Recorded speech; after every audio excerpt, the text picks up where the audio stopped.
Magandang araw, Miss Jamie. At sa lahat ng ating mga ka-confession. Tawagin niyo na lang akong Raven.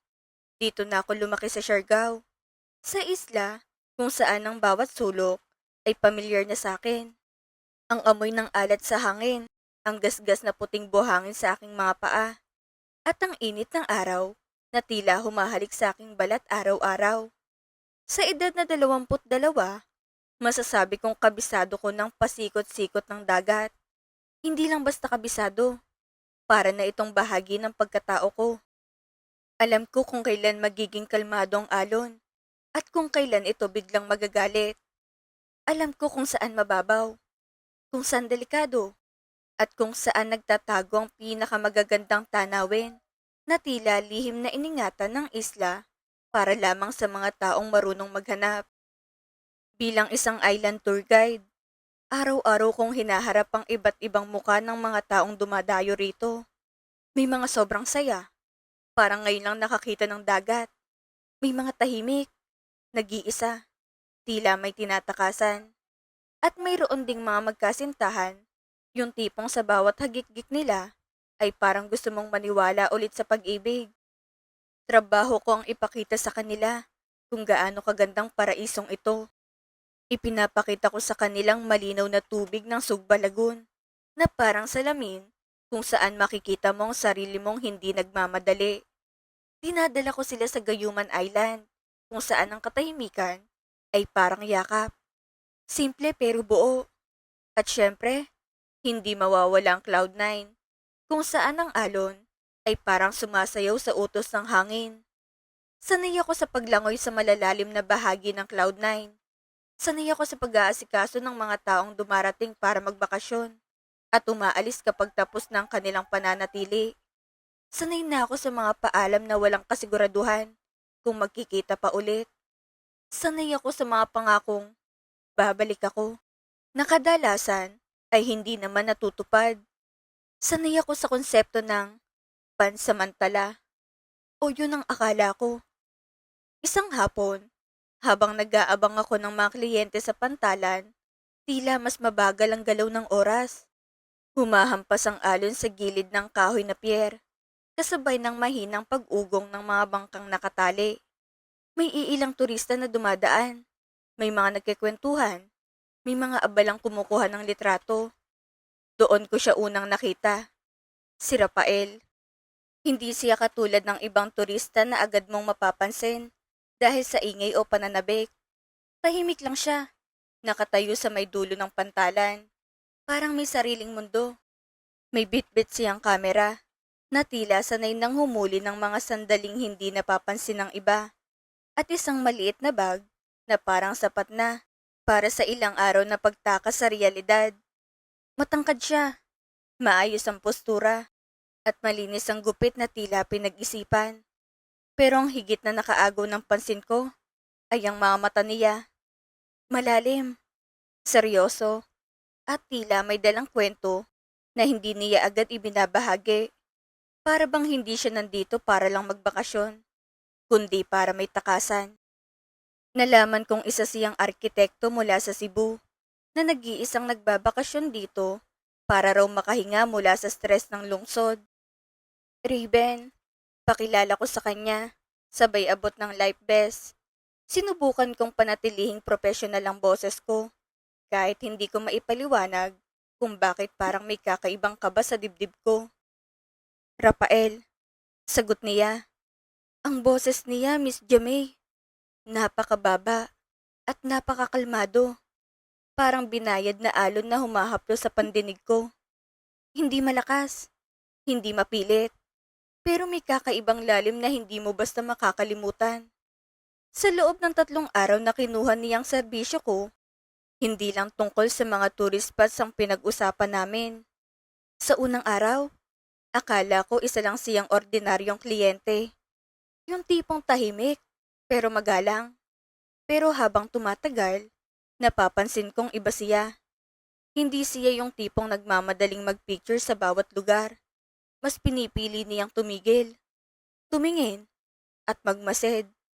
Parang iniintindi niyang bawat detalye. Habang binabagtas namin ang karagatan patungong Sugba Lagoon, nakaupo siya sa gilid ng bangka. Hawak ang kamera, pero hindi agad kumukuha ng litrato. Tinitigan niya muna ang paligid, parang hinihintay ang tamang sandali. Nagkwento siya tungkol sa mga building na idinisenyo niya, kung paano niya pinaplano ang bawat linya, bawat espasyo, bawat liwanag na papasok sa isang silid. Sa paraan ng pagsasalita niya, ramdam kong hindi lang trabaho ang pagiging arkitekto para sa kanya. Isa itong sining. Ako naman, hindi ko na malayang nagkikwento na rin ako. Ikinwento ko sa kanya ang buhay ko rito, kung paano ako nagsimula bilang simpleng helper sa mga bangka, hanggang sa maging guide. Ikinwento ko rin ang pangarap ko, na balang araw, hindi lang ako tourist guide, kundi may-ari na rin ang sarili kong homestay. Isang lugar kung saan mararamdaman ng mga bisita na hindi lang sila turista, kundi bahagi ng isla.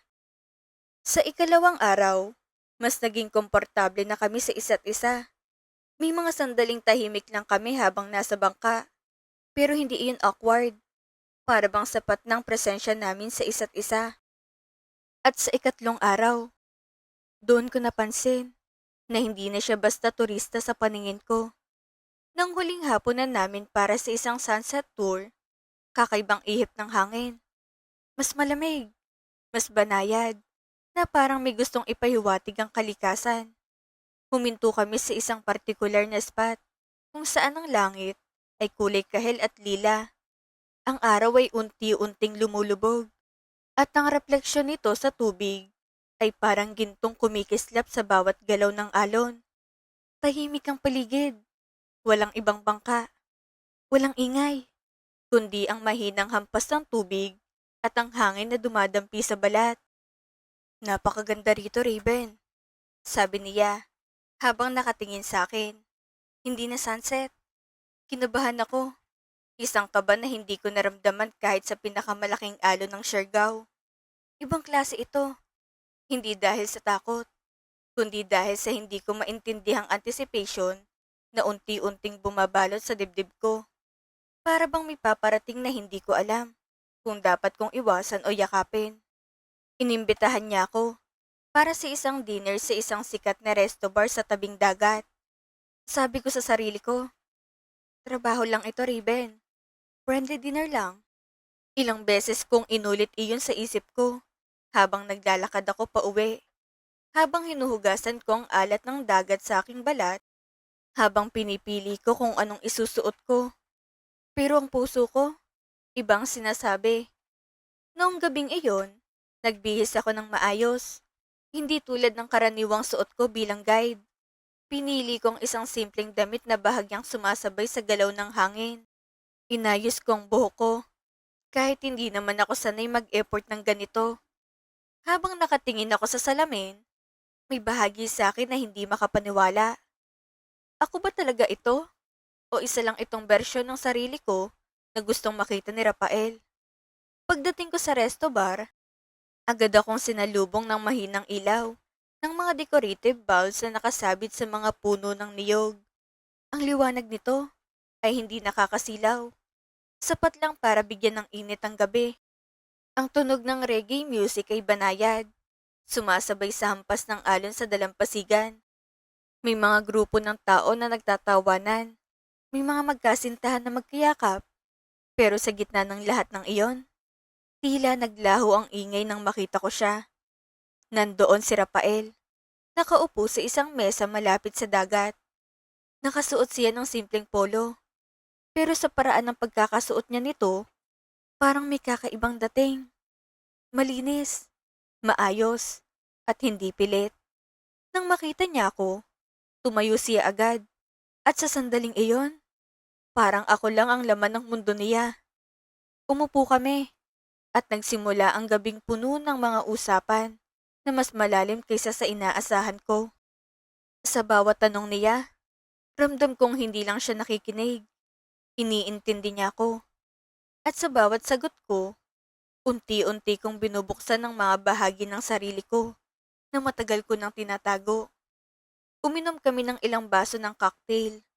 Matamis, malamig, at may kaunting tapang na unti-unting nagpapaluwag sa pakiramdam ko. Nagtawanan kami sa mga simpleng bagay. Sa mga kwento niyang minsan ay seryoso, minsan ay may halong biro. Sa mga kwento ko na kahit paulit-ulit ko nang sinabi sa ibang turista, ngayon lang ulit nagkaroon ng ibang kahulugan. Nang tumugtog ang isang mas masiglang kanta, inabot niya ang kamay ko. Hindi siya nagsalita, ngunit sapat ng tingin niya para maintindihan kong imbitasyon. Sumayaw kami sa ilalim ng maliwanag na buwan. Ang buhangin sa ilalim ng paa ko'y malamig, at ang hangin ay dahan-dahang humahaplos sa balat ko. Hindi ako sanay sumayaw, pero sa gabing iyon, parang wala akong pakialam. Para bang bawat galaw ko ay ginagabayan ng sandali at ng presensya niya. Kahit alam kong aalis siya, kahit alam kong ang mga arkitektong tulad niya ay hindi nananatili sa maliliit na isla, hinayaan kong mahulog ang loob ko. Hindi ko pinigilan ang sarili ko. Hindi ko tinagong kung anong mangyari pagkatapos.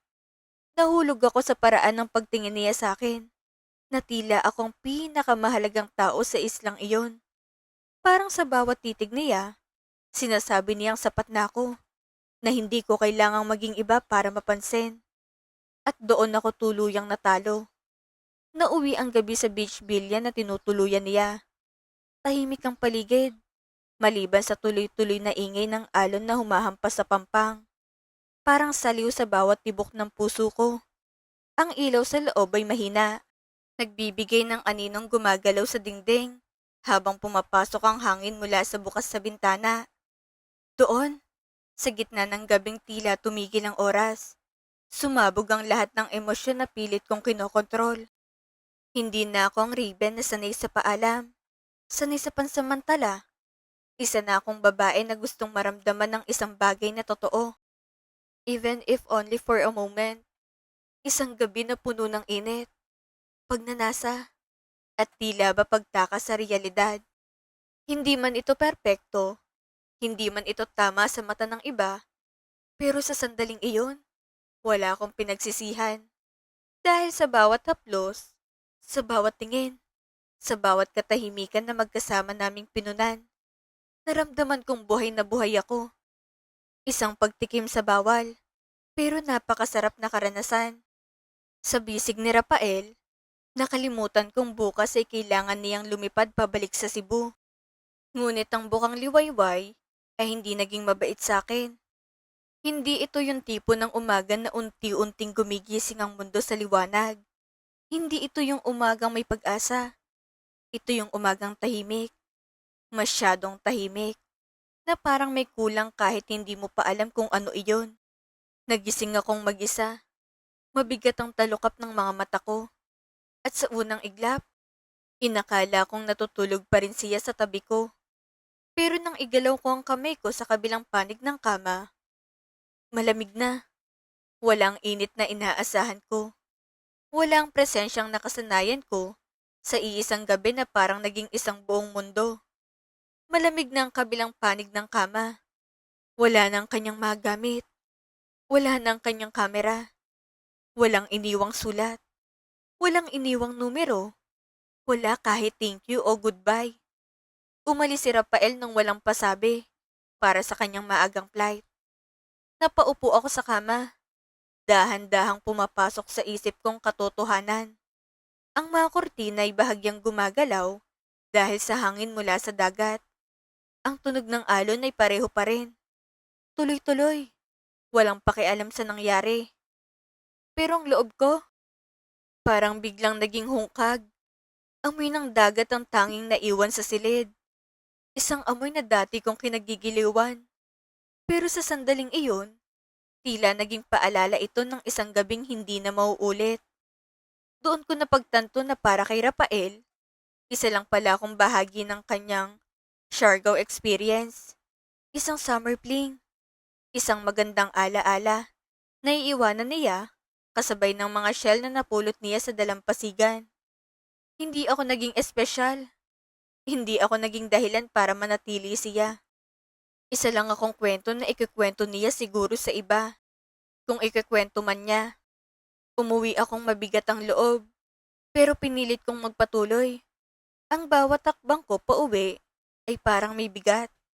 Ang bawat tanawin na dati kong minamahal, ang dagat, ang mga bangka, ang mga turistang masaya, lahat iyon ay tila nawalan ng kulay.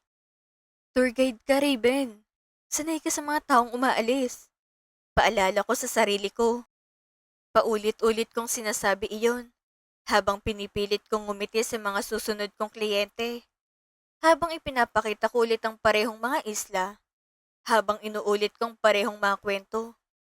Parang walang nangyari. Parang hindi ako nasaktan. Pero ang totoo, may iniwan siyang bakas na hindi ko matanggal. Pero lumipas ang 2 buwan at may nagbago. Sa una, inisip ko pagod lang. Normal lang naman sa trabaho kong mapagod. Maghapon ba namang nasa ilalim ng araw at alon? Pero kakaiba na eh. Madalas akong mahilo habang nasa bangka. May mga sandali na kailangan kong umupo at humawak sa gilid dahil parang umiikot ang mundo ko. Ang dating paborito kong amoy ng grilled fish na dati ay nakakapagpagutom sa akin. Bigla na lang naging nakakasuka. Kahit ang simpleng amoy ng dagat, minsan ay sumasakit sa ulo ko. Pagod na ako, kahit wala pa kaming 2 isla na napupuntahan. Yung tipong kakasimula pa lang ng araw, pero parang gusto ko nang humigat matulog. Sinubukan kong baliwalain. Sinubukan kong kumbinsihin ang sarili ko. Nalilipas din to. Pero may isang bahagi sa akin na alam na ang sagot. Natatakot lang akong tanggapin.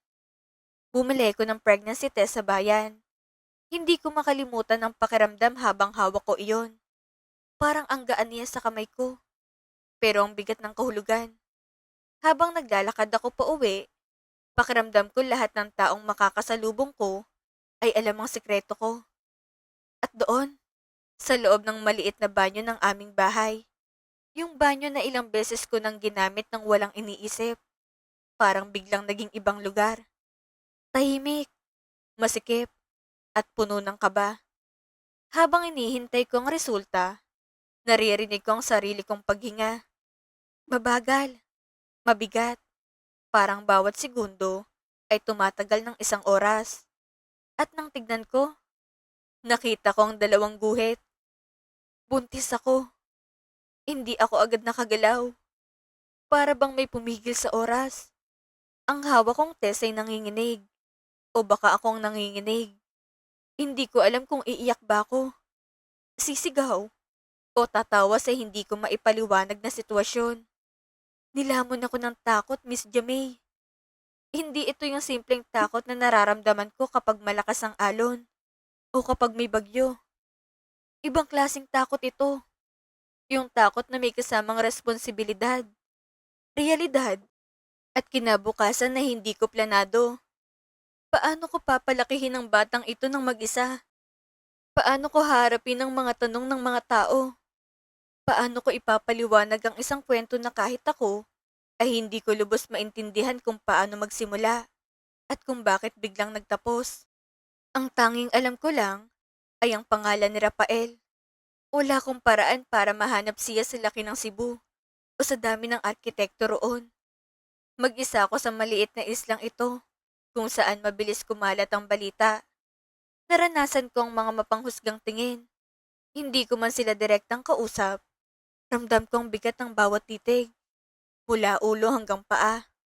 Parang sinusukat ang pagkatao ko. Sa tuwing dadaan ako sa palengke. Sa tuwing sasakay ako ng bangka. Sa tuwing mapapadaan ako sa kumpulan ng mga tao. May bulungan. May pabulong na halakhak. May mga matang puno ng panghuhusga. Ang galing kasing lumandi sa turista eh. Ayan tuloy. Nasingitan.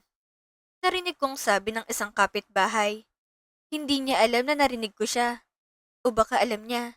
At wala lang siyang pakialam. Parang kutsilyo ang bawat salita. Dahan-dahang hinihiwang natitira kong dignidad. Gusto kong sumagot. Gusto kong ipagtanggol ang sarili ko. Pero sa bawat pagkakataon na bubukang bibig ko, wala ring lumalabas. Dahil sa loob-loob ko, pagod na ako. Pagod na ipaliwanag ang isang bagay na hindi rin naman nila maiintindihan. Ang hirap maging tour guide habang lumalaki ang tiyan. Sa bawat araw na lumilipas, mas nagiging mabigat ang katawan ko. Ang init ng araw na dati kong kinasanayan, tila doble ang tindi ngayon. Parang sinusunog ang balat ko, tumatagos hanggang buto. Ang bawat hakbang sa buhangin ay nakakapagod. Parang may inihila akong mabigat sa bawat galaw. Kapag sumasakay ako sa bangka, kailangan kong mag-ingat sa bawat kilos. Hindi na ako basta-basta nakakatalon sa tubig. Hindi na ako ganoon kabilis kumilos. May mga turista na nagtatanong, may mga nagtataka, at may ilan na napapatingin sa tiyan ko na unti-unting humuhulma ng isang kwento na hindi ko na kailangang sabihin pa. May mga araw na gusto ko nang sumuko, yung tipong gusto ko na lang magkulong sa bahay, umiwas sa lahat, at hayaang lumipas ang mga buwan nang hindi ko nararamdaman ng mundo. Pero hindi pwede. Kailangan kong magtrabaho. Kailangan kong mabuhay para sa sarili ko at para sa batang dinadala ko. Pero isang hapon, habang nakaupo ako sa pampang at pinapanood ang mga alon, nagbago ang lahat. Tahimik ang paligid. Ang araw ay unti-unti nang lumulubog. Nagbibigay ng kulay kahel at ginto sa langit. Ang hangin ay malamig. Dahan-dahang humahaplos sa balat ko na tila ba pinapakalmang pagod na dala ko sa buong araw. Habang pinagmamasdan kong walang katapusang galaw ng dagat, ang paglapit at pag-atras ng mga alon, may naramdaman akong kakaiba. Isang pitik, maliit lang. Halos hindi mo mapapansin kung hindi ka nakatutok. Pero para sa akin, parang may kumatok mula sa loob. Napahawak ako sa tiyan ko, napapikit, at hinintay kong mauulit. At muli, naramdaman ko siya. Sa sandaling iyon, Miss Jamie, nawala ang galit ko kay Rafael. Parang hinigop ng alon ng lahat ng sakit na matagal kong kinikimkim. Hindi ko na hinanap ang mga sagot kung bakit siya umalis.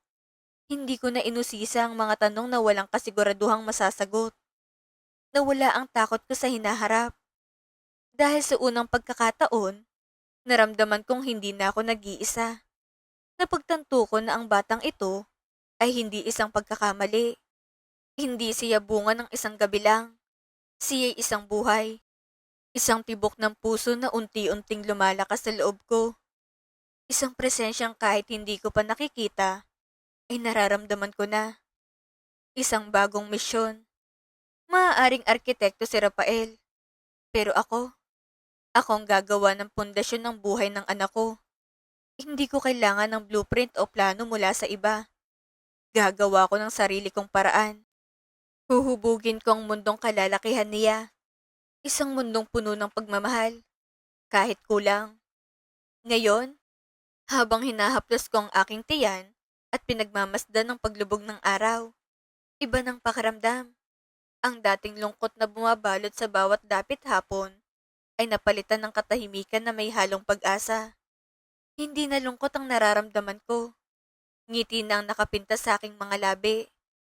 Sa bawat galaw ng hangin, sa bawat hampas ng alon, parang may sinasabing hindi ko kailangang matakot, na kahit mahirap, kakayanin ko. Nawala man si Rafael na parang bula sa dagat. Iniwan naman niya sa akin ang pinakamagandang regalo.